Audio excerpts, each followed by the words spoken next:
प्रिय छात्रों, हिंदी के इस शिक्षण सत्र में आपका हार्दिक स्वागत है। इस भाग में हम हिंदी साहित्य के इतिहास पर आधारित 10 बहुविकल्पी प्रश्न और उनके उत्तर की चर्चा करेंगे।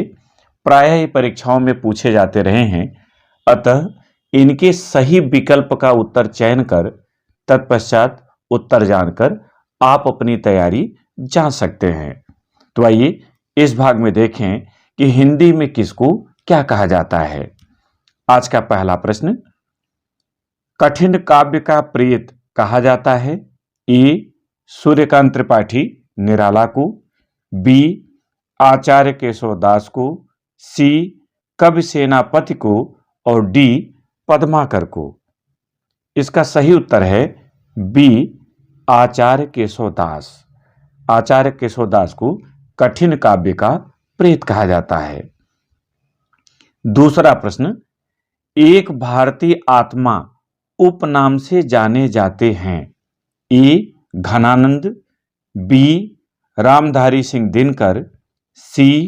माखनलाल चतुर्वेदी और डी. चंदबरदाई। तो किसे एक भारतीय आत्मा कहा जाता है? इसका सही उत्तर है सी. माखनलाल चतुर्वेदी। तीसरा प्रश्न, महाप्राण कहे गए हैं। ए. सूर्यकांत त्रिपाठी निराला, बी. आचार्य केशवदास, सी. कविभूषण और डी. भारतेंदु हरिश्चंद्र। इनमें से किसे महाप्राण कहा जाता है? आपको वह विकल्प चुनना है। तो सही उत्तर है ए. सूर्यकांत त्रिपाठी निराला। इन्हें महाप्राण कहा गया है। चौथा प्रश्न, हृदयहीन कवि कहे गए हैं। ए. सूर्यकांत त्रिपाठी निराला, बी. आचार्य केशवदास, सी. कवि सेनापति और डी. पद्माकर। इनमें से किस कवि को हृदयहीन कहा गया है? आपको वह चुनना है। तो सही उत्तर है बी. आचार्य केशवदास। पांचवा प्रश्न, आधुनिक मीरा के नाम से प्रसिद्ध हैं। ए. सूर्यकांत त्रिपाठी निराला, बी. सुमित्रानंदन पंत, सी. महादेव वर्मा और डी. मीराबाई। इनमें से आधुनिक मीरा किसे कहा जाता है? आपको उस विकल्प का चयन करना है और सही विकल्प है सी. महादेव वर्मा। महादेव वर्मा को आधुनिक मीरा के नाम से भी जाना जाता है। छठा प्रश्न, छंदों का अजायब घर कहा जाता है। ए. रामचरितमानस को, बी. प्रिय प्रवास को, सी. पृथ्वीराज रासो को और डी. रामचंद्रिका को। इसका सही उत्तर है डी.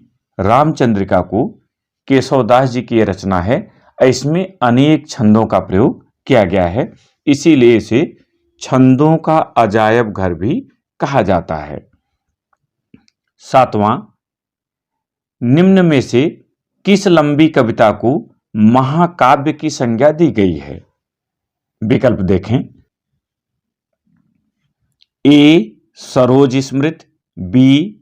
अंधेरे में, सी. घर की याद और डी. राम की शक्ति पूजा। इनमें से किस कविता को महाकाव्य की संज्ञा दी गई है? तो सही उत्तर है डी. राम की शक्ति पूजा और इसके रचयिता हैं सूर्यकांत त्रिपाठी निराला जी। आठवां प्रश्न, हिंदी का प्रथम कवि कहा जाता है। ए. कवि गंग को, बी. जटमल को, सी. सरहपा को और डी.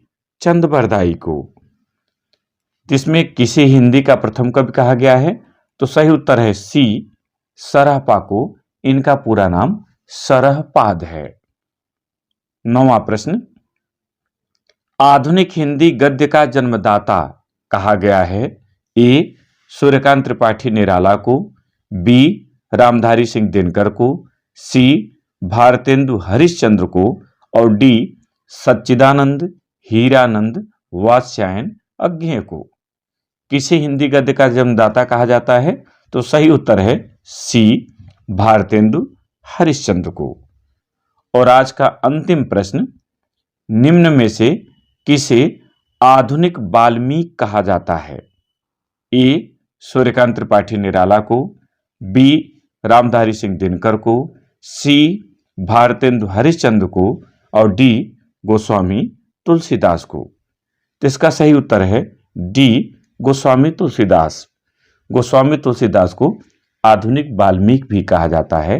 वाल्मीकि जी ने संस्कृत में राम की जो कथा रामायण नाम से लिखी, उस कथा को तुलसीदास जी ने हिंदी की अवधि में लिखा है और यह एक लोकप्रिय रचना है, इसीलिए इन्हें आधुनिक वाल्मीकि भी कहा जाता है।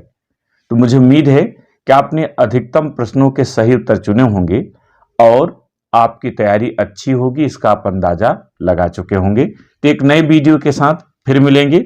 बहुत बहुत धन्यवाद।